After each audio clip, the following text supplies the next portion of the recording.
children, I'll tell you the news. Don't worry about the names or dates, you already know it's true. Your doctor hates your baby, the prime minister's a ghost, and all them folks are sailing here 'cause they're in love with boats. Superfoods can save us from all our evil sin. JFK and Elvis own a bar in Wisconsin. And vaccinations were created by the CIA to steal votes from Bernie Sanders and turn your babies gay. So click the link you think you'd like and get tooled for a fight against those lefty fascist communists who are leaning too far right. Jerry here.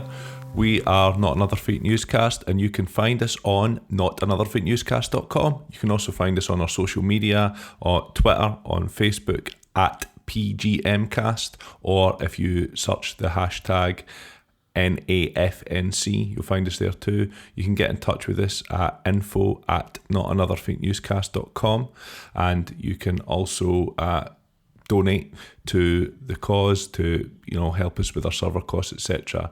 If you go to our Patreon, we are there at www.patreon.com/PGMcast. Today we're going to be talking to Matt Nathan, who is the campaign director of the Freedom for Öcalan campaign. Abdullah Öcalan is essentially been a political prisoner in Turkey for 21 years. He was the leader of the Kurdish liberation, and has been a controversial character in some ways, but is very much a reformed character who is looking to promote peace in that region. And we spent a really good hour or so talking to Matt, learning about the Kurdish workers' movement, about Öcalan's kind of philosophies in terms of politics, and how to promote peace in the Middle East, peace between the Kurds and the Turks and elsewhere. You can find lots of links if you're interested in the campaign and you want to get involved. That'll all be posted on the website, which is notanotherfakenewscast.com. So without further ado, let's hear from Matt. Hi, and welcome to Not Another Fake Newscast. I'm Paul. And I'm Jerry, and we're here with Matt Nathan. Hi. Who is here to talk to us about the Freedom for Öcalan campaign. So you are the campaign director. That's right. Is that Yeah. right? Yeah. So for people who are not familiar with Abdullah Öcalan, can you give us a bit of background? Yeah, absolutely. Well, thanks for having me on. So Very welcome. Abdullah Öcalan is, we regard him as the Nelson Mandela of the Middle East. There are huge parallels between the two men. Both were active in a struggle to emancipate their people from oppression and prejudice. Both of them were incarcerated on prison islands for decades at a time. Abdullah Öcalan is still incarcerated. Obviously, that's what the campaign is Freedom for Öcalan. But Öcalan is also the architect of what has come to be called the Women's Revolution in Rojava, and is widely regarded by the Kurdish people as their political leader. And the purpose of the campaign is obviously to lobby for his release, but also very much in the tradition of trade union, international solidarity. It's about solidarity with the Kurdish people and getting justice for the Kurdish people. So to understand Abdullah Öcalan and his significance for the region, you really need to understand the history of the Kurdish people in Turkey and beyond. Yeah, so I mean, for our listeners who are unfamiliar with the kind of plight and the things that happened to the Turkish people over the years, there's 30 million Kurds in the Middle East. They don't have an assigned nation, so to speak. When the lines were drawn in the early kind of 20th century by the French and the British, they drew straight lines, and that left the Kurds mainly, from my understanding, in Turkey, Iran, Iraq, and Syria. Would that be correct? That's right, yeah, with a small population in Armenia as well. And it's not just, I mean, obviously it's hugely significant that the Western powers, after the collapse of the Ottoman Empire, drew some lines on the map, but it didn't have to be that way. And there was, initially it looked like there would be some accommodation for Kurdish identity, and initially a Kurdistan was part of that redrawing of the boundaries. But really the key event is the creation of the modern state of Turkey, creating the borders of Turkey, because that's where the majority of the Kurdistan and the Kurdish people are, in southeastern Turkey. And the Turkish kind of the Turkish state, the Turkish Republic, was very much founded as an ethno-nationalist project. I'm sure some of your listeners will have heard of the Armenian genocide. That gets talked about quite a lot, but obviously there were other ethnicities in the country, and the whole project was about demanding that there was loyalty, only one loyalty to the Turkish state, loyalty to the Turkish language, loyalty to Turkish culture. And so that meant that things like Kurdish folklore, culture, languages, dress were banned. They were just completely illegal. Kurdish regions were under martial law until about 1945. The Turkish state didn't even regard Kurds as an identity, as a people. They referred to them as mountain Turks, because the Kurds live in the eastern Taurus and the Zagros Mountains and the plateau around those. And their history in Turkey is just a litany of massacres and really, really brutal oppression. I mean, one particularly significant one, there's a region called Dersim. They're a Kurdish people. They identify as Dersimi, and they rose up against Turkey in the late 30s.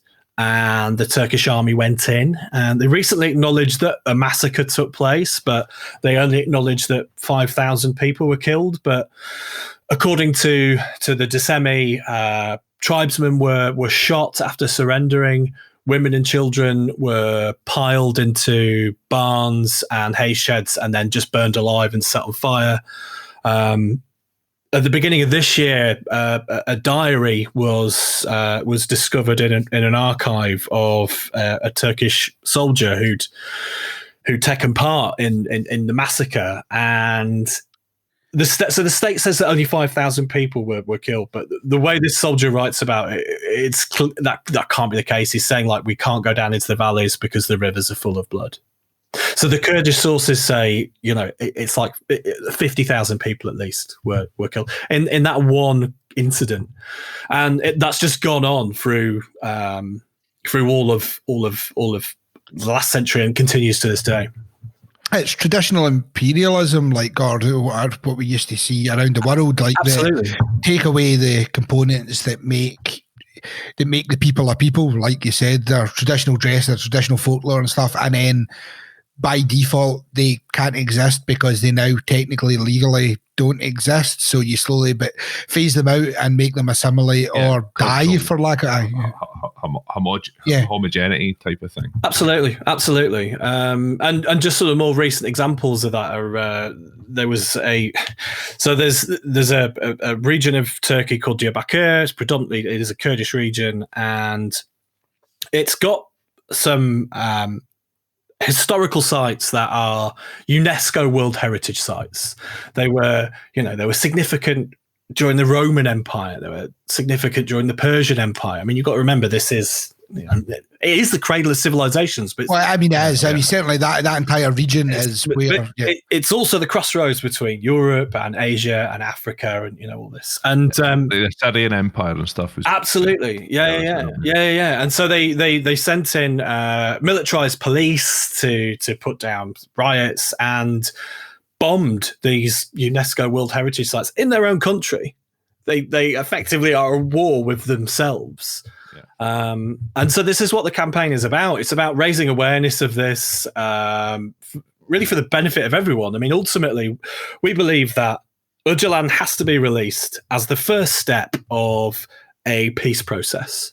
A peace process that would benefit everybody in the region, including Turkey. Yeah, I mean, and I've read it. I've read it said in a few places that, you know, war between the Kurds and the Turks, if you want to call it a war, will continue without Öcalan, but peace can only be embarked upon and can only continue with him as a central part of it. So I guess to understand why that is the case, we need to understand a bit more about his history and his background and how he's came to be in this position. Yeah. And just to sort of acknowledge, you're absolutely right. It is a war. This is a civil war. And it's a war that can only have one of two outcomes: either the complete annihilation of the Kurdish people and their assimilation, their homogeneity, their effective genocide, or it can end in peace and a democratic settlement for everybody. So Öcalan and his role in this, he was kind of born out of the national liberation movements that came about in the 60s and 70s. So compatriots of Vietnam and the ANC in South Africa and things like that, and right the way across Latin America and Africa as well. And he very quickly became regarded as, after founding the Kurdistan Workers' Party, he very quickly became regarded as the leader of the party, and also the leader, de facto leader of the Kurdish people as a result of that. But the really fascinating thing about Öcalan is his politics have adapted and changed over time. His political philosophy has grown. It hasn't remained static. There are plenty of instances in the world where people still dogmatically hold on to a very kind of Marxist-Leninist approach that wouldn't have necessarily been unusual or seemed strange to political actors 70 years ago. And he certainly was a Marxist-Leninist. Oh yeah, undoubtedly. In his early days. Yeah, and you can still see the bones of that is still there. There's no point, denying that. But he has now sort of the way his political philosophy has evolved. It's taken in elements of the ecological movement. Murray Bookchin, another fascinating character, his politics hugely influential on Öcalan. And then Öcalan has taken this kind of audacious approach of, whilst being imprisoned, and we'll get to that in a minute, I'm sure, but he's taken his legal kind of right to reply, and as part of his legal case, he's taken the opportunity to handwrite literally on paper with a pencil. He hasn't got access to, research tools and all the rest of it. This is just his head, like having, in the very kind of old sense of the word, this sort of intellectual development internally with himself. He's written 60 books to develop his political ideas. A number of those are dedicated and are a real kind of detailed and practical peace plan, but others are a real kind of looking at the limits of Marxist-Leninism, particularly after the collapse of the Soviet Union, and trying to get to the roots of the injustices that his movement was created to deal with. Yeah. So what have you done in lockdown? Well, I mean, that's where we draw the parallels to like Nelson Mandela then, as the development of his political ideals throughout the time of being imprisoned, where some of the more, shall we say, extreme applications of his ideals and stuff like that, or where the shortcomings are of that, he has had a lot of time to think about it and assess it and look at the way that, essentially, as I understand it, and feel free to correct me if I'm wrong, but 20 years ago, there was less political, not less political understanding, but there was more of a desire to make the change then and there, rather than now. Now he's managed to reflect on the world that he's in and the way that they were applying change. So he's got a different view on it, is essentially what I'm getting. I guess you're referring to the fact that the PKK was designated as a terrorist organisation. Yeah, by the essentially, US, by the UK, and he has, he was a leader of an one man's terrorist is another man's freedom fighter type scenario. By the Turkish state to be terrorists who were at war, quite literally, with the Turkish state, whereas he's now a proponent of a peaceful settlement to that, right? Yeah, I mean, there's a couple of things there. I mean, absolutely. I mean, he is very clear, and he has unilaterally called for ceasefires and an end to armed conflict on a number of occasions. And there's a couple of reasons for that. I mean, it's partly because the goals of the movement have changed somewhat as his political ideas have evolved. Initially, the project was about establishing an independent socialist Kurdistan. Öcalan's ideas around the nation state have evolved to the point where, while he's sort of articulating his ideas around what are the oppressive hierarchies that are the issues and what's the root of those, he came to an understanding that actually an independent Kurdistan is replicating the nation state, and you would be replicating some of those hierarchies and some of those injustices. So the project of the movement is about liberating people in existing nation states and giving them autonomy within existing nation states, and that's what's been able to. So in Syria, where there are a huge number of Kurdish people in northern Syria, the region that's sometimes referred to as Rojava, which literally just means the west in Kurdish, because obviously as a result of the Syrian civil war and the Syrian army pulling out, the Kurdish population was able to put into practice Öcalan's ideas of autonomy and grassroots democracy. So there's that. But I think just while we're on that, I think it's important to say that the PKK have very much taken on his political beliefs and writings, and has sought to put that into force. They have stepped away from some of their previous politics and their previous goals, and they are working on the basis of Öcalan's writings. That's fair to say. Yeah, and I think it's important as well to. So there was recently a really significant legal case. It's currently being litigated. It's coming towards the end of its litigation in the Belgian courts. There were a couple of dozen Kurdish Belgian citizens who it was actually pressure from the Turkish embassy on the Belgian court system to prosecute them under anti-terror legislation. And initially, the Belgian government said, "No, we're not doing this." But then Turkey got its big brother, the US embassy, to step in, and they took these individuals to court. Now, under the Belgian legal system, in order to prosecute someone under terror legislation, you first have to relitigate essentially whether the organisation that you are prosecuting them for being supposedly involved with, whether they are a terror organisation or not. And it's really important to understand as well, actually, with the whole war on terror has really kind of warped the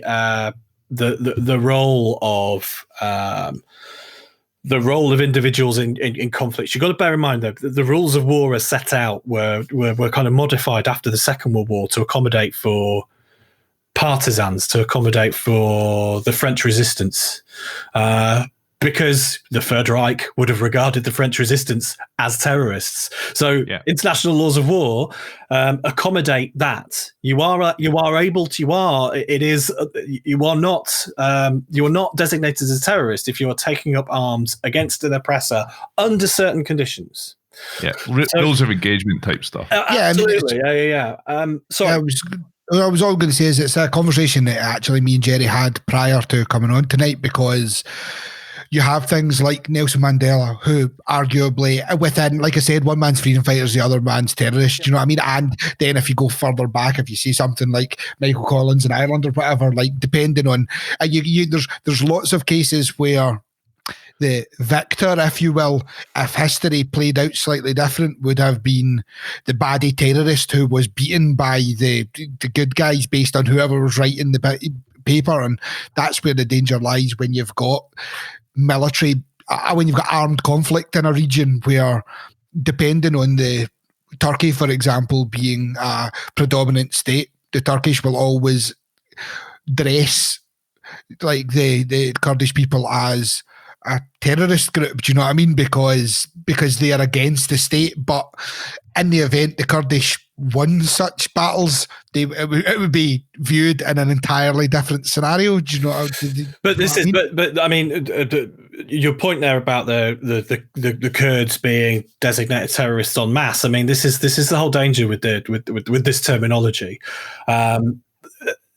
Anytime a Kurdish individual gets elected to any kind of position of authority as a council member or as a mayor or an MP in Turkey, almost immediately they are arrested under some kind of, ridiculous terrorist sympathizer type scenario. Exactly. Yeah. Just for getting people to democratically vote for them, that's enough to have them labeled as a terrorist. And that's the danger of this terminology. But really, ultimately, I mean, so look, just to sort of go back to just very briefly. So the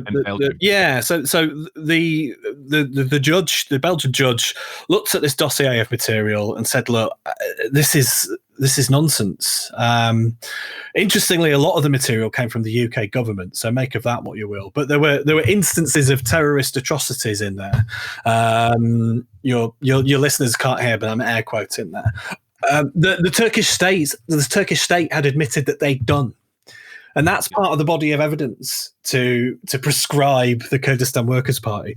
So he went, no, look, sorry, we can't prosecute them. I mean, they're party to an internal armed conflict, i.e., a civil war. These are not terrorists. And so obviously that wasn't the end of it. So it goes to another court and another court and another court. In January, it went to the penultimate court in all of Belgium, the Court of Cassation. And again, the judge said, no, this is an internal armed conflict. This isn't a terrorist organization. Of course, that meant that the Belgian foreign minister suddenly had to, in a panic, because of the kind of real politics, say, oh, no, we're not listening to the courts. This is a political decision. They're still designated. But I mean, the important thing is really, ultimately, even if they had been, it doesn't change the end goal, which is peace. What we need is peace talks. So it doesn't really. 100%. Yeah. The IRA were a terrorist organisation. Sinn Féin were still brought to the table when it came to negotiating a peace process in Ireland, and I'm sure there are very few people in Northern Ireland who are who look back and wish for the Troubles to return. It was a great outcome for everybody, and that's how you end conflict as you get down at a table and you talk, especially with somebody who has changed his philosophy and is a vocal proponent of peace in the region, and who has taken the time to propose a solution which in Rojava has been shown to work. And furthermore, who has actively worked essentially alongside the Turkish government from prison to help try and broker peace before. I know we'll probably get to that when we actually talk about him being in prison, but essentially, yeah, it's a man that we can demonstrate has actively tried to facilitate this. You're absolutely right. I mean, even Erdogan, between 2013 2015, secretly was negotiating a peaceful resolution to the conflict. Unfortunately, that ended when Erdogan realised this was losing him support with his far-right racist base. And so he pivoted back to really aggressive policies and politics. But our contacts in Turkey have said, during that time, during that 2-year period, a sense of calm and peace and hope had kind of descended on the country for the first time since the coup in 1980.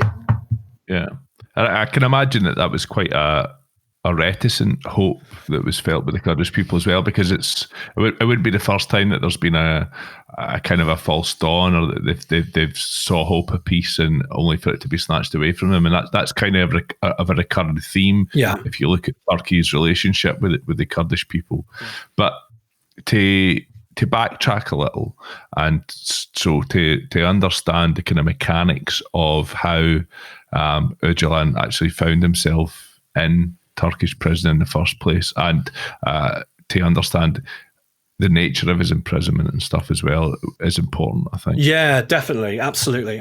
So Öcalan had been in exile in Syria for a number of years. And there was a thawing of relations between Turkey and the Syrian state. And so Syria said, you have to leave. And he travelled across Europe, and he was eventually offered political amnesty and asylum by Nelson Mandela's government. And he was travelling to South Africa, and he was in Nairobi, and he was leaving the Greek embassy when he was kidnapped by a conspiracy of international state security agencies. Can I just interject quickly to let our listeners know that before he got to Nairobi, as I understand it, he had already given himself up. Probably is not the best way to put forward, but the intention was he was heading to Europe to deal with this legally, wasn't he? I mean, that is, as I understand it, anyway, that was the plan. There were attempts at that as well.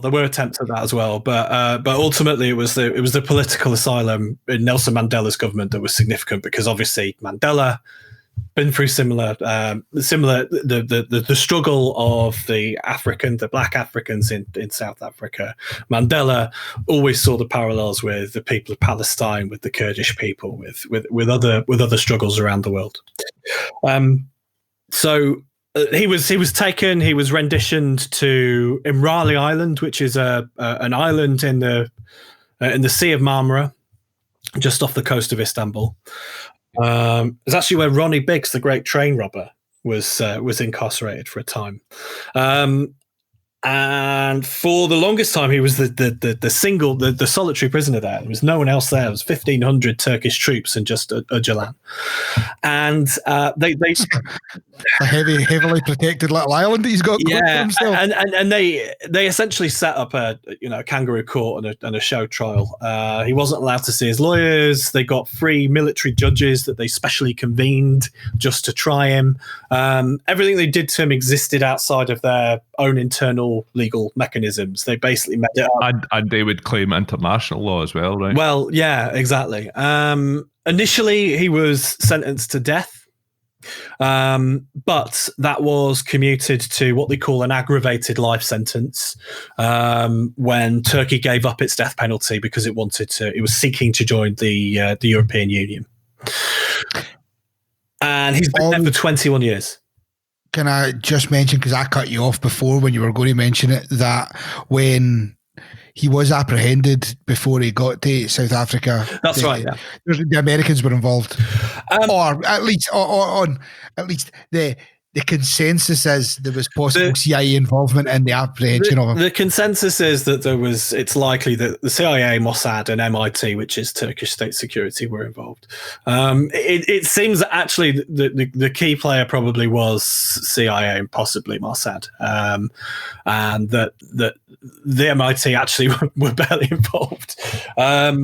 So they tried him in Imrali. They sentenced him to effectively this, perpetual solitary confinement. And he's been there for 21 years, like the modern day Robben Island, effectively. And he's frequently denied. I mean, currently he hasn't seen his lawyers for a very long time. Last year, in fact, there was a hunger strike because his lawyers hadn't been in for a period of years. 68 days, I believe. 68 days that the hunger strike lasted, and then 200 days. 200 days or 68 days is what I've seen published. It was significantly. So what your listeners are probably, when you hear hunger strike in this country, you probably think Bobby Sands, and the way that the Kurdish people do a hunger strike, what they would describe what Bobby Sands did as a death fast. So when Kurdish political prisoners are doing a hunger strike, they want it to last as long as possible. They want to keep their body alive for as long as possible. So they'll take a vitamin B12 vitamin, and they'll have like a lemon tea once a day. So I mean, it still does horrendous damage to a human body, but I can't imagine it's pleasant. I mean, experience. I just it was. You can't seeing comrades do that to themselves. It was really it's their decision to do that. You can't try and talk them out of it. It would be completely disrespectful. But that was really, really hard to see people take that. But to see that level of commitment and dedication, it's quite profound. Because it was suggested when I was reading through stuff in the lead up to this that it was near enough 10 years, but or 7 years or so, that his lawyers hadn't got to see him or something similar. You only got to see him around May 2019, something in that similar was when they finally May last year. And he actually called a halt to the hunger strikes because it was, because 200 days worth of hunger strikes when you're only taking vitamin B12 and lemon tea is not great for optics rather than anything else. Like people, or the people who are doing it. Well, there was 6,000 at its height. There were 6,000 hunger strikers. One of them was an amazing Kurdish man who lives in Newport in Wales called Imam Shish, who he was so involved with all sorts of trade union struggles and all sorts of progressive battles in Wales that he was this really known and respected figure, and so he had so much solidarity from trade unionists in Wales, from PCS, Unite, Unison, but also Plaid Cymru were real supporters of him. And during that, actually, it was really significant. Yeah, because Plaid Cymru actually, the Welsh Assembly passed a bill about Öcalan. And it was in solidarity with Imam Shish as much as it was about Öcalan. Delef Jewel has spoken. She's an assembly member, and she's spoken very eloquently of Imam on a number of occasions, and has done for our campaign as well. But it was started by a Kurdish in Turkey. You have a party called the HDP, which is the People's Party, and it's the progressive left-wing party. It's not just for Kurds; it's for really anyone with progressive politics in Turkey. And an MP called Leyla Güven, obviously Kurdish MP, so of course she was under house arrest. Goes without saying. In fact, the leader of the HDP, Selahattin Demirtas, has been awaiting trial for spurious terrorism charges since 2016. I mean, it's but it was started by Leyla Güven, a really remarkable woman, and at the beginning of last year, so every year we participate in it's a peace delegation to Imrali Island prison, where we take international politicians and representatives from the trade union movement and civil rights advocates. So, for example, we have a former finance minister for Iceland who regularly goes along. He's really great ally in this particular battle. But during the hunger strike, it was the same time that we do the Imrali delegation. We'd sent Maxine Peake, the actor, that year, and she got to know Leyla Güven through that. But yeah, I mean, the level of kind of the scale of the oppression that the Kurdish people face in Turkey and outside of Turkey, it really sort of contextualizes the response. You can't really understand why they would go to those lengths without understanding the level of oppression that they've experienced, I think. Yeah, and historically as well, Yeah. and like you say, not just in Turkey and Iran as well. And so, although they find themselves with a bit of autonomous control in Syria, they were obviously there was serious problems with Saddam Hussein in '88, and it essentially was only due to internationally a no-fly zone being imposed upon Iraq that sort of led to they now have like a Kurdish regional government. For the Kurds. That's right. So the Kurdish, the KRG, the Kurdish regional government. There's the politics of that is quite interesting. They obviously, when we're talking about the Kurds, we should really just be really clear. They're not homogenous. I mean, they have 3 different languages, and there are differences of political opinion. They're not all, and so the politics of the KRG is slightly different. The government is more closely aligned with Ankara than it is northern Syria, although obviously there's work towards having greater Kurdish unity and all the rest of it. But the KRG tend to be more conservative, and the politics there is still more about having an independent Kurdistan than it is the kind of radical, progressive grassroots democracy that Öcalan and his followers are pursuing. So, I mean, good that you've got us onto that, because I think that's probably the next thing we should be talking about to understand exactly what Öcalan's philosophy is. Because I think it is interesting. Like, so one thing that I picked up, which I thought was a point of interest, is that obviously the Kurds have had a lot of experience of being an oppressed ethnic minority, and it seems that Öcalan's philosophy, you know, is one of the tenets of it is making sure that that's prevented for ethnic minorities living within his political system. Yeah, absolutely. I mean, well, it's this idea that none of us are free until all of us are free, essentially. I mean, there's really kind of there's 3 pillars of the political philosophy. There's this radical grassroots democracy, which is sort of, I think it's in some ways it's quite difficult for us in living in sort of Western capitalist democracies to sort of appreciate and understand, because that's really rooted in a culture of democracy, which we don't really have in this country. I mean, we go to the ballot box once every like 4 years or what have you, but that's not the same as having a real active participatory role in how your local area is run. I mean, some of us do, but it's not something we all do. And I think what's striking is the work that was done to lay the ground for that for many, many years before the Syrian army pulled out. So you've got this radical grassroots democracy is like the first pillar, if you like. And these aren't in any particular order, by the way. The second pillar is an understanding that we have to come to some kind of accommodation with our environment and live within it in a sustainable way. So ecology, and a sort of radical ecology.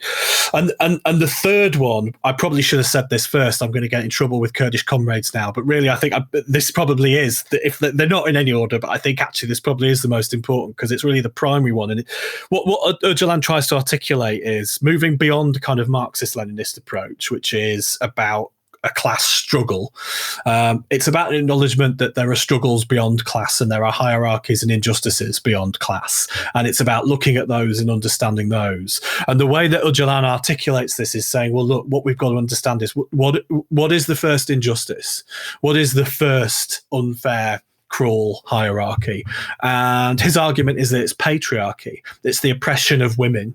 And that stems back, he says the 5,000-year history of civilization is the history of the oppression of women. So you've got to kind of unpick that and liberate women first, because by doing that, you liberate everybody else.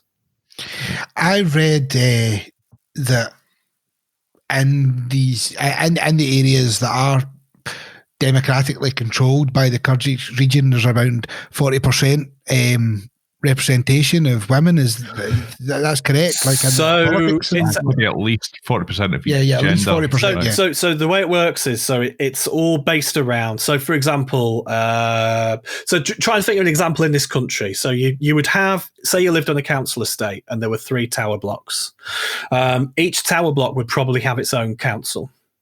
And then those 3 tower blocks together would have their own council, and then it would scale up into a ward or district. It would scale up into a city and into a region.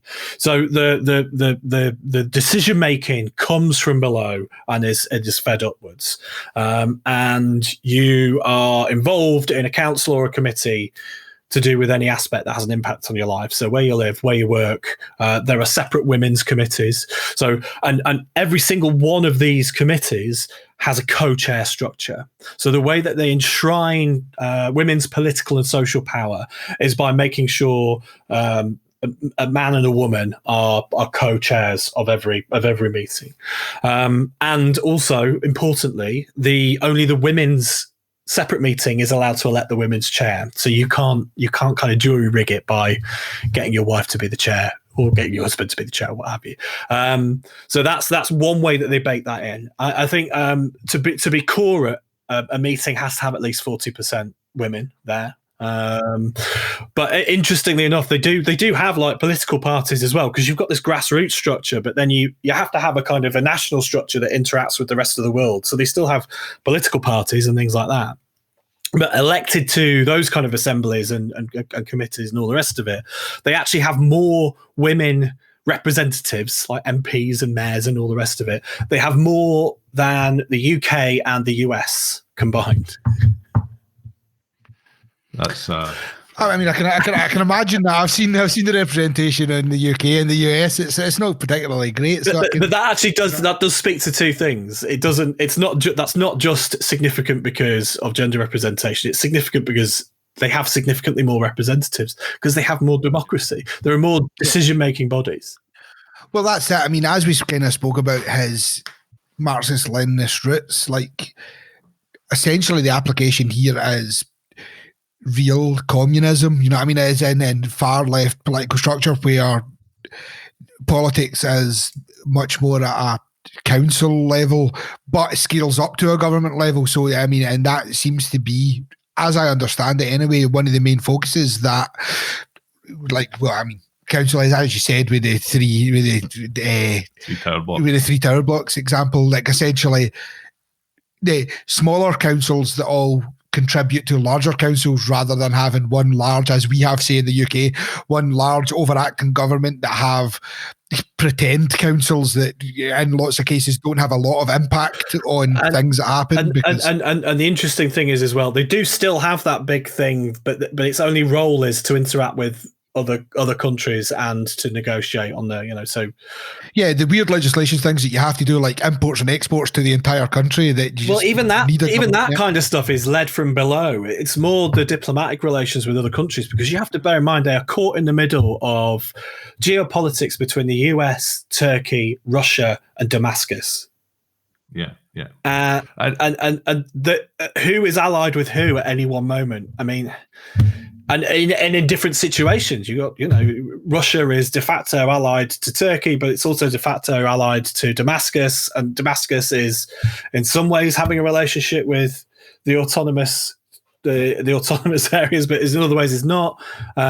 It's hugely complex. Even the politics with Russia and America are hugely complex. They are pseudo allies when it suits them, depending on where it is in the world. It does, and especially I suppose in this region, it becomes even more volatile because of the relations between, say, the US and Turkey, the US and Russia, and Turkey and Russia, and we throw Syria into that mix, and it becomes very messy. The entire situation in that region is, in many ways, been a proxy war fought by Western and Eastern powers Russia on and America, other people's land, involving proxy militaries, rebels being backed by certain countries at certain times, weapons and training being given by intelligence services from other countries. Yeah, but it's a very complicated situation. It's really complicated, but also you have to, the role played by the local imperial powers is equally significant. And you have, in some ways, I've had comrades explain it to me, and it really feels like the kind of the build-up of tensions between, which doesn't get talked about very much, between the Saudis and Ankara.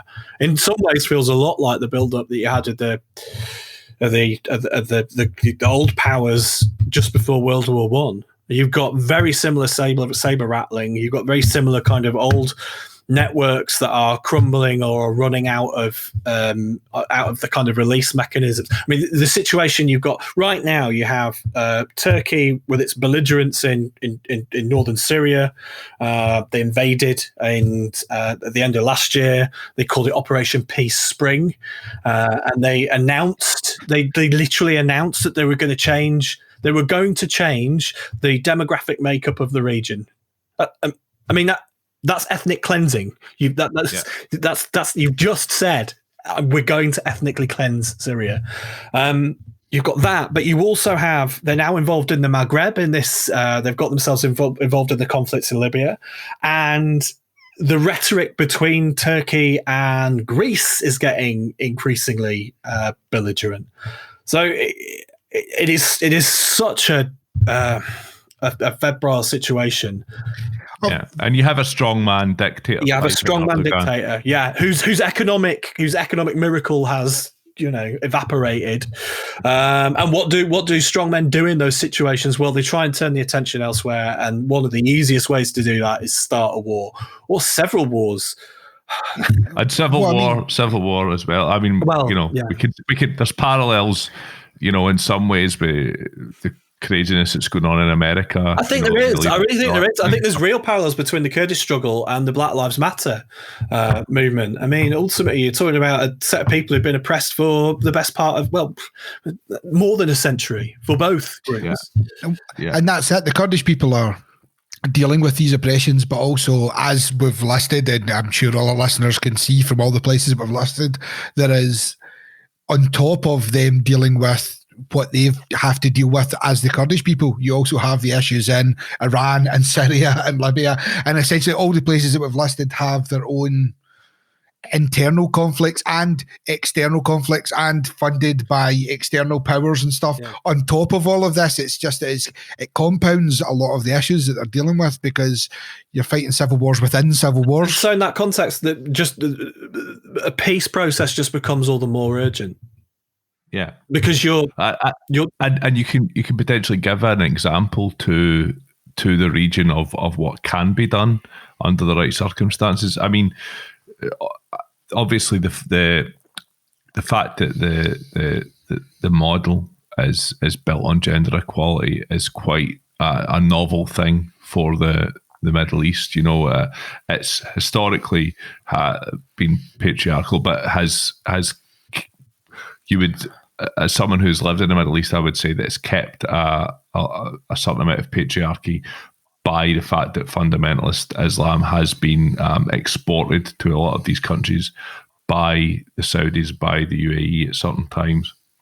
You obviously ISIS, with their extremely fundamentalist ideals, were incredibly oppressive of women, which saw a lot of refugees attempting to flee into the Kurdish region.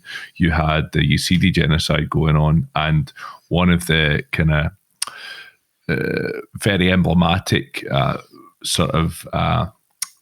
ways in which the Kurds were shown to the world was by the women's it's the YPJ, right, as the female military sort of community military, if you will, factions going in and helping to liberate the Yazidi people who were being wiped out by ISIS up there in the north of Syria. Yeah, and YPJ is an acronym for Women's Protection Units. I mean, you're absolutely all right. I mean, the Kurds and their allies have done well. I mean, the first many of us heard about them was the incident you're talking about in the Sinjar region, when ISIS had cut this whole swath of destruction from Iraq right the way across northern Syria, and had essentially trapped the Yazidis up Mount Sinjar. They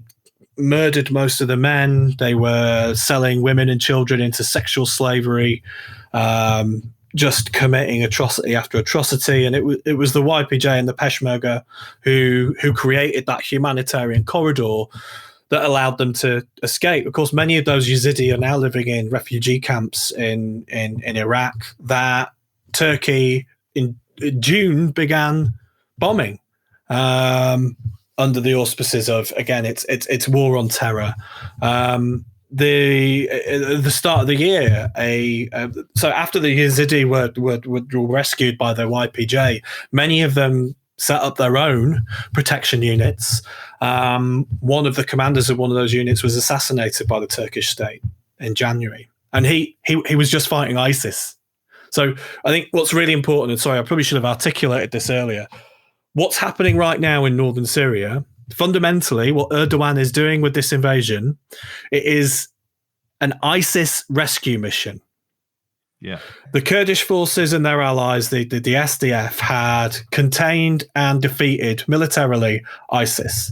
They were keeping them in prisoner of war camps under, quite frankly, remarkably humane conditions. If ISIS had done that to my family, I'm not quite sure I would have the humanity to treat them the way the Kurdish forces treated them. And all they were asking for was the international community to take responsibility for those combatants, because most of them are from outside of the region. And they were asking the international community to take responsibility for these ISIS fighters and their family. Yeah. If they take responsibility for them, they potentially have to repatriate them back to their own countries, and they don't want to do that. Absolutely. Yeah. But the first thing they did in Operation Peace Spring was bomb the ISIS prisoner of war camps so they could escape. And we're facing the very real possibility of a resurgence of ISIS under these conditions. Yeah, I mean, and there was a guy Abu Karim, a terrorist who was captured by the YPG in 2018. He claimed that he was basically aided and abetted by the Turkish government during his time in ISIS. Yeah. Whether that's under duress or whether that's true or not, that's certainly his claim, right? Yeah, and he's not. That isn't an isolated claim. That's quite a lot of evidence for that. And in fact, when we look at so how our campaign was started, obviously, as I said, we're a trade union campaign. We are born out of that trade union tradition of international solidarity, and it really stemmed from there's the Kurdish town right on the Turkish border called Kobani, and I think some of your listeners will remember the siege of Kobani, where ISIS surrounded the town, and it really looked like we were going to see a massacre unfold there. And we were just horrified to see the Turkish state just completely blocking its border and stopping Kurdish people living in Turkey from making that short journey over the border. And it is a tiny journey. I mean, you can see it literally over the hills, to go and try and relieve the siege, to try and help their friends and family and neighbors. And we were horrified to see the Turkish state, just say, no, you can't do that. And it stems from this racism and belligerence against the Kurdish people. But then, of course, later on, we were to discover that absolutely they were aiding and abetting ISIS. They were providing them with training, with ammunition, with weapons, with medical support. There's evidence that they've helped them in going to various countries to commit terrorist atrocities as well. They've allowed their passageway. Yeah, there's also further evidence of them circumnavigating onlookers, having a negative opinion on them by doing things like purchasing oil from the region that is coming directly from ISIS. I mean, there was certainly discussions of the Turkish government purchasing tankers worth of oil, which means you were inadvertently funding ISIS, because that means you were just buying oil. Do you know what I mean? So there's been a lot of evidence of certainly Turkish government level support for ISIS in various components, and that's probably, I would imagine, because a lot of their aggression and action has been towards the Kurdish of the north, and as such, it benefits the Turkish government for them to be eradicated without them having to do the actual eradicating themselves. Yeah, and it has a history of using using jihadi forces as proxies. It did it. It's doing it now. I mean, and quite frankly, a lot of the ground troops that it's using in its war on northern Syria, on the independent Kurdish region in northern Syria. Sorry, I say Kurdish. Just point of clarification. It isn't just Kurdish people living under that political system. It's Arabs, it's Chaldeans, it's Assyrians. It's all sorts of different groups. And it's important to say that the representation of those people is built into the system as well. Absolutely. Yeah. I mean, we had a delegation to Rojava last autumn, and colleagues who were on that were saying, they would be in a political meeting, and there would be sort of one person in there who couldn't speak Comanche, and even though most of the people in the room were speaking Comanche, they would speak a different language instead, just to accommodate that one person. I mean, just, the real sort of palpable effort to include everyone. And I think something else that really kind of typifies, just to sort of, I mean, the majority of people in the system are currently are Arabs, actually, in northern Syria. And there was this is going back a few years, and there was a French journalist, and they were talking to an Arab tribal leader who was living within the system. Democratic confederalism is what the political system is called. And if you think about democratic confederalism, is explicitly about the liberation of women. It's about removing patriarchy. It's about making everybody equal. And I can think of few people in the whole world who would benefit less from having patriarchy removed than an Arab tribal leader. And this French journalist said to him, I'm sorry, I can't remember his name. He said, can you speak on behalf of Arabs about Rojava and what it's like? And he said, I can't speak on behalf of Arabs because I don't represent all Arabs, but I can try and speak as a human being. And he said, the women's revolution must be defended. Yeah. What more do you need to say? Yeah. Now, can I ask a question? It might actually be a controversial question, but it's something that we had discussed. So obviously one of the core tenets here is dismantling the patriarchy. From someone who, obviously we've followed a lot of stuff in the Middle East and that for a while, where is the stance from the same movement on LGBTQ type scenario? Because traditionally it's an area that, even if you were in the Middle East and pushing for women's rights, generally speaking, it's an area that are perpetually repressed. Do you know what I mean? And the Middle East, and I would just be interested to understand where the stance is. I know our listeners would want to know. So again, I guess it's sort of the point that the Kurdish people and the Kurdish political movement is not homogenous, and it resists being homogenous. Even Öcalan says, these ideas aren't set in stone. It's up to other people to take these and develop them and articulate them. And so there is a huge amount of variety. I mean, you have to understand that some Kurdish people are Muslim, some are Sunni, some are Shia, some are Alevi, some are atheist. There is a broad. There is a huge number of cultural and political views, and personal views around sort of LGBT. There is a huge, broad number of different views. Some young people are incredibly progressive in that regard.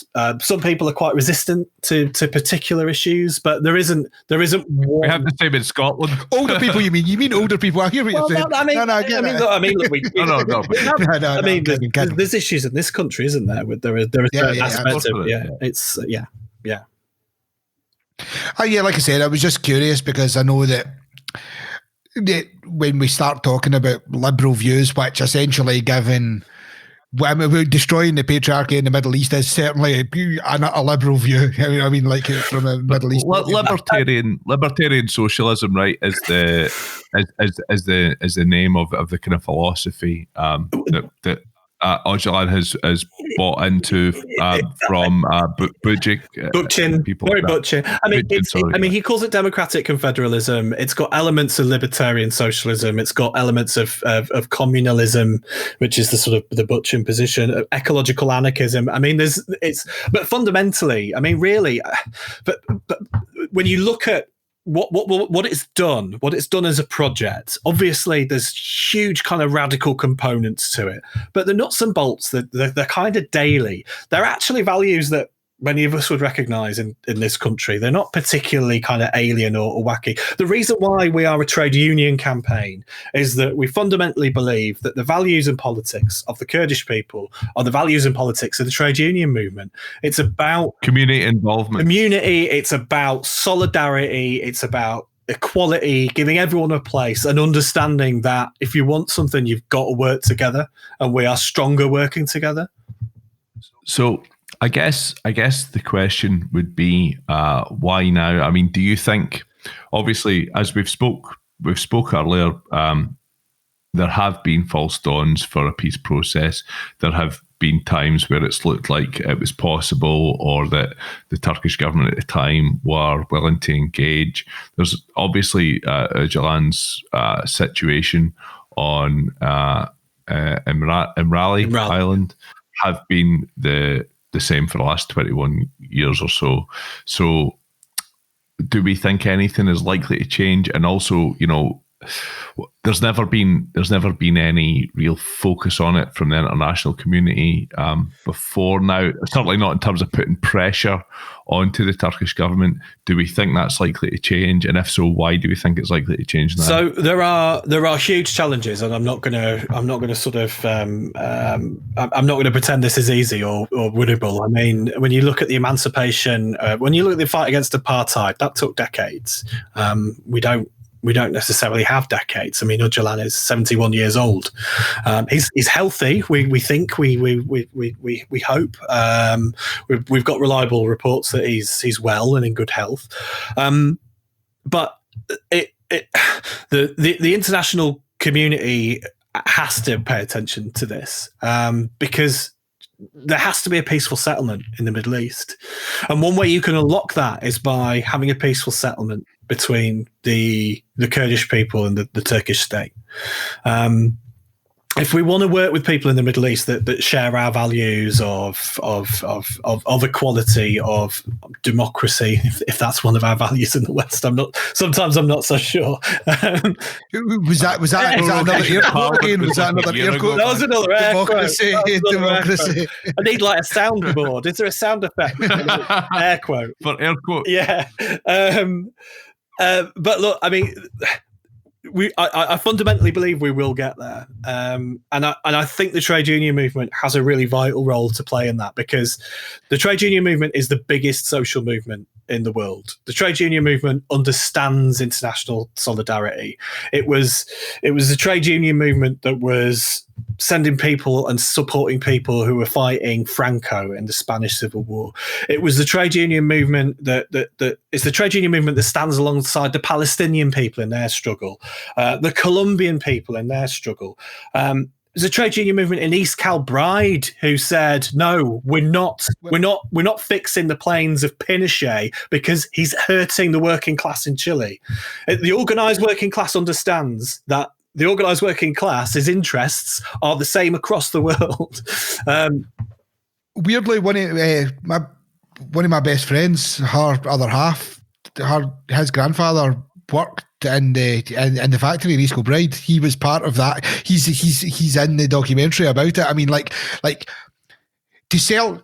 It's an easy sell for us. I mean, we're literally like, if we stood on Jerry's roof and you looked in the right direction, you could see the house that like Keir Hardie came from. Do you know what I mean? Like, we are the most entrenched in that, like between that and exactly what you're talking about, East Kilbride. I mean, so sorry. Well, I was just going to say, I mean, that's a really important point, because actually one of the privileges of doing this job is I get to speak to trade union meetings up and down, Great Britain and beyond. And sometimes it's 4 guys and a dog. Sometimes it's a much bigger meeting. But having that opportunity to articulate what's going on, why, as trade unionists, we should get behind this campaign and get behind the Kurdish people and their leader, Abdullah Öcalan.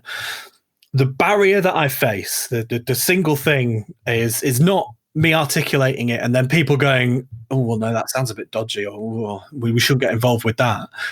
No one I speak to is not sort of instantly thinking, well, this is a great injustice, we need to do something about it. The main barrier is ignorance. People don't know about it. So that's why I'm really grateful for this opportunity and a chance to speak to you and your listeners. And hopefully there's some people who haven't heard about this and they'll go and they'll learn more about it. Well, I mean, a prime example is exactly our lack of knowledge about, so we do come from Keir Hardy's birth town, and we do come from where, East Kilbride, or we don't come from East Kilbride, Jesus, but it's along the road. But it's from, but we come from there. We do a political podcast, and we have been doing for 3.5 years. And essentially, we've only learned about this because we only learned about this through essentially you. Now, a kind of Nellis question would be, how do you feel with regards to the likelihood that this, essentially, this has been something that's existed for 20 years, right? So he's been in jail for 20 years. Is there any indication that it's getting better for the likelihood that he might be released? That's good.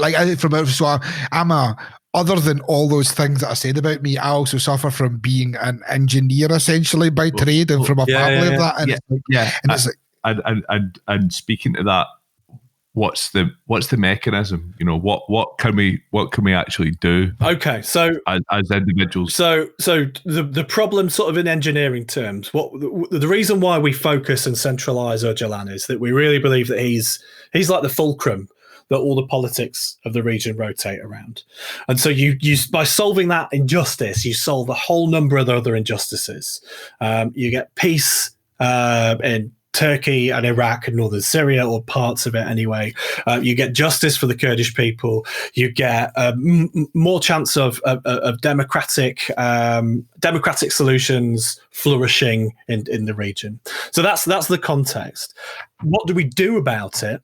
Well, there are lots of different kind of levers that we can pull on and areas that can be influenced. So today, right now, the Syrian Democratic Forces are in Moscow having negotiations with some of the political parties in Syria to try and build those relations so that they can ensure that Rojava is part of any UN, because currently they're shut out of the UN peace talks, and they fundamentally need to be part of that. So one of the things you can do is, first of all, at a baseline, the most important thing you can do is understand this, is just know about it, and maybe tell one other person. Say, oh, I listened to this podcast. It was quite interesting. I didn't know about any of that stuff, and now I know about Abdullah Öcalan and the history of the Kurds. And I think you might be interested in hearing that as well. That's actually a really important act of solidarity. If you're a trade unionist, and in this country under this government, if you're not a trade unionist, I don't know why you're not. Go and join a trade union. But you will be better protected in the workplace. You've got a much better chance of being, of your boss putting in the proper health and safety regs for COVID and all the rest of it. Join a trade union. If you are in a trade union, get in touch. Ask me to come and speak to your branch. I'll go and speak to any branch. I love speaking to branches. It's a really rewarding experience. It's a conversation much like this with a chance to have Q&A and talk about some of the issues. You can affiliate to our campaign. The more kind of financial, for want of a better word, financial security we have, it allows us the luxury of doing more stuff. The things that we have achieved have been quite significant.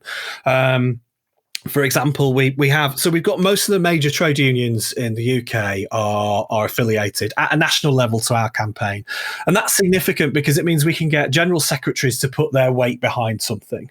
And you think the TUC represents effectively 6.5 million workers. So that is quite a powerful thing that you can do. And I'll give you a real practical example of that. 2 years ago, so this is before my time with the campaign, but we wanted to put on a Kurdish cultural event at the City Hall in London. Two assembly members, fantastic assembly members, Ummesh Desai and Jeanette Arnold, were going to put it on. The Turkish embassy got in touch with Sadiq Khan's office and said, "You can't put this on. Kurdish people are terrorists. You can't have a Kurdish cultural event." I mean, there was going to be some music and some dancing. That was the extent of it. But terrorist dancing. That's what the problem is. Terrorist dancing. Not with my knees. What are you going to do? But what we were able to do was get a letter co-signed by 13 general secretaries that we sent to Sadiq Khan's office and the Turkish embassy, and we said, no, these aren't terrorists. They're part of our culture in London. They're people that live here, and we're very glad that they live here. They add to our community. They're not terrorists. We should put this event on. And furthermore, we would love to come to the embassy and explain to you why we believe that Abdullah Öcalan should be freed as part of the peace process. Now, the event went on at the City Hall. Sadiq Khan backed down, and so did the Assembly. And so did the Embassy. The Embassy have yet to take us up on the offer to go and have a chat with them. Shocked by that. Shocked by that. So, but that brings us on to like kind of a serious point. That's not something that I think should change anybody's mind, but it's something, sort of from a strategic point of view to think about. Obviously, the sort of left in the UK has just spent a concerted amount of time being branded as terrorist sympathisers in some parts by conservative politicians and by the right-wing press. Yeah. Do you think this is a campaign that might offer them a political opportunity to do the same thing? So, I mean, I would say that actually we're very careful that we're not. I mean, I would be sort of mortified if I thought people looked at our campaign and thought, well, this is just a left-wing campaign. We're actually not. I mean, during the delegation I talked about earlier, we sent Conservative MPs to Rojava. It's really important that we build a really broad and wide coalition on this, because what we're trying to do is get this as mainstream as the struggle to release Nelson Mandela. And you don't do that by only appealing to the left. You want to appeal to everybody, and everybody has a sense of justice. It's not it's not unique to the left. And the other thing, for a start, that's a great answer. But on you go. What's your? And I would also say as well, look, currently we've got this refugee crisis in the Mediterranean, which pundits are desperate to try and concoct the appearance of one in the Channel, even though we know it's nonsense. Fundamentally, if you don't want refugees in Europe, stop making refugees. It's as simple as that. It's as simple as that. If you don't want refugees, give them pleasant places to live in. We've got to resolve these conflicts. We've got to start creating peace. I mean, if you said you've sent some Conservative MPs, if you really want, you could probably get a GoFundMe that would do quite well to send Nigel Farage to the Middle East. I don't know if you have to be specific about where, but whether just a single, just a return. I mean, there are limits to where I want solidarity.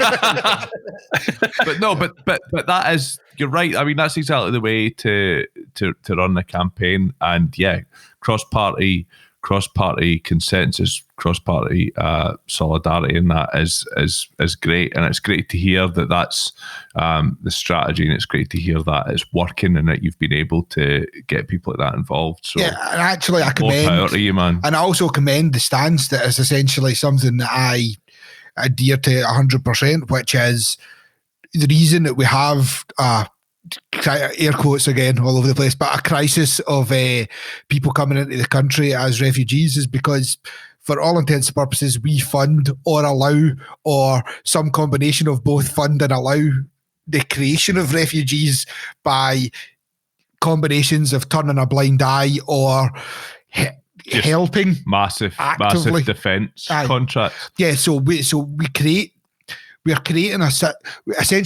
creating a problem that is then being complained about in the media, where we know the resolution. We actually know how to fix this problem, and it's almost like the media never seems to focus on that part of it. The idea of fixing the problem is something that seems to grate at people's sensibilities. Like the very idea that it'd be like, well, if we stop allowing mass murder in the Middle East, then people will stop trying to flee the Middle East. And the very suggestion of that seems to be ludicrous to so many people. Yeah, I mean, and just the other thing is, I mean, ISIS committed atrocities in this country. Yeah. And the Kurds are fighting again. No one has done more to fight and contain ISIS on the ground than the Kurdish people and their allies. They lost 10,000 women and men in combat with ISIS, and they had contained them. And now, because of the actions of Turkey and the belligerence of just the reticence of allowing the Kurds to be part of what is going to inevitably be some sort of peaceful settlement in the region. But it can't be. It can either be a just peace or it can be a dictator's peace. We can't have a situation exclusionary peace. Exactly. We can't have a situation where Assad is given a blank check to just go in and decimate the region, just as Turkey is currently doing. So one final question is, how did you personally get involved in this campaign? Like, what was it that kind of was the trigger for you or drew you in or whatever? Well, I guess, I mean, I think so I'm in local politics. I'm a councillor in North London, and I had literally just read a book about Rojava. And I was what was the book? The book was called Rojava. It's an easy plug. That's an easy plug. Probably, yeah. I actually subsequently learned it's ghostwritten by David Graeber, who some of your listeners might be familiar with. So I'd literally just read this book. I can't remember where I first heard about it, but obviously, it's probably fairly clear from this discussion where my politics come from.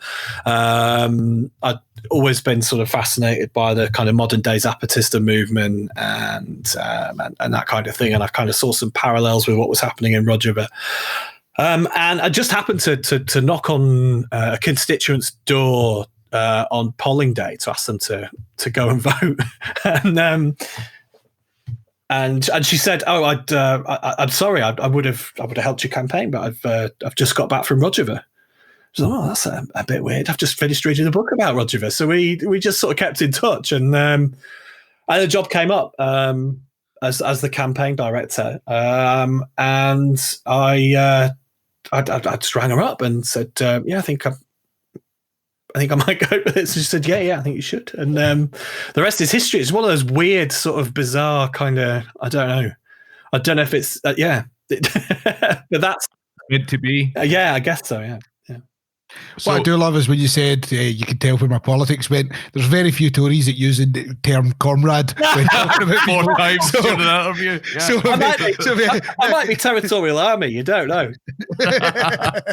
So yeah, we'll put the links to the campaign, to your website, to the PDF, like the kind of campaign materials, and your Twitter and your YouTube video, etc., and also to the book Rojava as well, so people can get acquainted. Also, there are a few other articles that we came across. There was a piece in the Jacobin, an op-ed from Öcalan himself and stuff as well. So we'll put all of that up there for the listeners. And actually, I would really recommend as well. It is worth reading Öcalan's material. It's obviously it's translated, but I mean, I'm currently reading his. It's called Volume 1, Manifesto for a Democratic Civilization, and it's really fascinating. It's really, I mean, he literally goes to like the roots of that Fertile Crescent and how these first kind of civilizations came about, and the roots of patriarchy. And it's really fascinating. If you're even if you're not into politics and you're just into ancient history, I think you'll get quite a lot out of it. Yeah. Is that available on Amazon and the likes, or is it like you've got to go a bit more specific? It's from New Compass Press. But if you might be able to get it from Amazon, but I would encourage your listeners to to buy to buy materials not for not people to who pay buy. their taxes. Is that what you're going to say? To buy, I'm just looking for ease of access rather than ethical access, to be honest, at this present. I mean, we do have quite a lot of material on our website. We've got an ebook which goes into some of the things we've talked about. We've got, obviously, you said we've got some stuff on YouTube as well. So yeah. And you've got a new podcast as well. We do have a podcast, yeah. It's difficult because we're a very small campaign. We try and punch above our weight. So the sort of day-to-day running of a campaign means I don't get to do the things like the podcast and making the videos as often as I would like, because I think it's a really, especially now, post-COVID or current COVID, or I don't know where we are, pre-second spike COVID, wherever we are. After the before times. Most of the campaigning is now digital, so we've really had to change how we go about doing things. But really grateful for the opportunity to speak to you. No, man, it's been absolute enlightening and a real pleasure for us as well. And I would, a final point: if you work for Amazon, fucking definitely join a trade union. What 1,000%? You get replaced by a drone sooner or later. All right, man. Well, yeah, thanks very much for recording with us. Man. It was a real pleasure. Peace out, man.